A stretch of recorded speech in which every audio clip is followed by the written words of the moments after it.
Hello everyone, आज हम लोग बात करने वाले हैं कि 10th और 12th एग्ज़ाम देने के बाद हम लोग क्या कर सकते हैं। तो जैसा कि हम लोग जानते हैं कि बोर्ड्स का एग्ज़ाम आपका ख़त्म हो चुका है। किस चीज़ का एग्ज़ाम ख़त्म हो चुका है? बोर्ड का, जो कि 10th और 12th के बच्चों के लिए है। उसके बाद हम लोग देखने वाले हैं कि हम लोग क्या चीज़ कर सकते हैं। तो जैसा कि बिहार गवर्नमेंट है जो कि एक तरीके का प्रोग्राम चलाती है, बिहार गवर्नमेंट, जो कि नाम है KYP का फुल फॉर्म क्या होता है? तो कुशल युवा प्रोग्राम होता है। जैसे कि हमारे बिहार के यूथ हैं, जो युवा लोग हैं, उनको स्किलफुल बनाने के लिए, तो उसमें मेनली आपको क्या क्या चीज़ें सिखाई जाती है? तो 3 चीज़ें सिखाई जाती है। KYP का फुल फॉर्म क्या होता है? तो कुशल युवा प्रोग्राम होता है। तो इस चीज़ में आपको मेनली 3 सब्जेक्ट्स सिखाए जाते हैं। 3 सब्जेक्ट्स में क्या क्या होता है? तो देखिए, यहाँ 3 सब्जेक्ट्स में आपका मेनली होता है आईटी को बोलते हैं कंप्यूटर। आईटी को क्या बोलते हैं? कंप्यूटर आपको सिखाया जाता है। उसके बाद हम लोग यहाँ देखेंगे तो इंग्लिश लैंग्वेज सिखाया जाता है, और उसके बाद यहाँ पर आपको सॉफ्ट स्किल्स सिखाए जाते हैं, सॉफ्ट स्किल्स। अब ये 3 चीज़ों को हम लोग डिटेल में समझ लेते हैं कि क्या क्या चीज़ें कही जाती हैं। तो इसमें हम लोग देख रहे हैं कि आईटी जिस चीज़ को बोलते हैं कंप्यूटर, तो बहुत सारे बच्चे को पता ही नहीं रहता कि माउस किस तरीके से पकड़ा जाता है या फिर कीबोर्ड किस तरीके से पकड़ा जाता है। तो ये सारी चीज़ों के बारे में नॉलेज दिया जाता है। उसके बाद एक्सेल पढ़ाया जाता है, पावर पॉइंट पढ़ाया जाता है, उसके बाद आपको पेंट पढ़ाया जाता है। सारा चीज़ आपको पढ़ाया जाता है, हर चीज़ का नॉलेज दिया जाता है कंप्यूटर से रिलेटेड।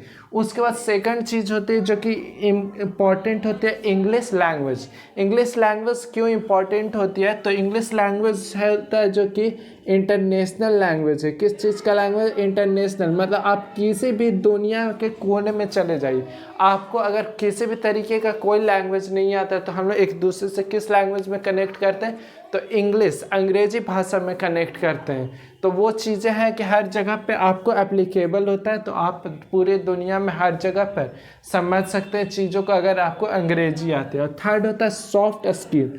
सॉफ्ट स्किल में सिखाई जाता है कम्युनिकेशन। सबसे पहला चीज़ कि किस तरीके से हम लोग बातचीत कर सकते हैं एक दूसरे के साथ, ऑफिस वर्क, ये सारी चीज़ों में कम्युनिकेशन सिखाई जाती है। उसके बाद नेक्स्ट चीज़ सिखाई जाती है कि बिहेवियर हो गया, कि किस तरीके से बिहेव करते हैं, ये हो गया। थर्ड चीज़ आपको सिखाई जाती है कि ड्रेसिंग सेंस क्या होता है। मतलब ये सारा चीज़ समझिए ना, सॉफ्ट स्किल्स मतलब कि आपको किस तरीके से हर जगह पे आप जाइएगा तो बिहेव किस तरीके से आपको में आना चाहिए। टैलेंट है फिर भी, तो वो उस तरीके से आना चाहिए।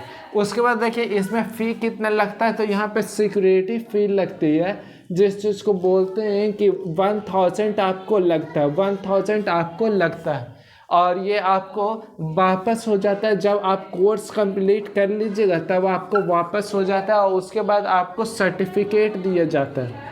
अब इसका प्रोसेस क्या है? तो इसका प्रोसेस ये है कि आप अपने कहीं पर नज़दीकी जहाँ पे KYP सिखाया जाता है वहाँ पर आप जाइएगा, अपना 10th 12th का मार्कशीट, ये सब आधार कार्ड, पासबुक, ये सब ले करके जाइएगा और दीजिएगा कि मुझे KYP करना है। तो वो आपको आगे का फॉर्म भर करके आपको नज़दीकी DRCC ऑफिस में जाने के लिए कहेंगे। वहाँ पे आप वेरिफिकेशन करवाइएगा डॉक्यूमेंट्स को, और वापस आकर के लगभग समझ लीजिए 60 to 90 डेज़ का ये होता है प्रोग्राम, और ये बहुत ही आपका हेल्पफुल रहेगा।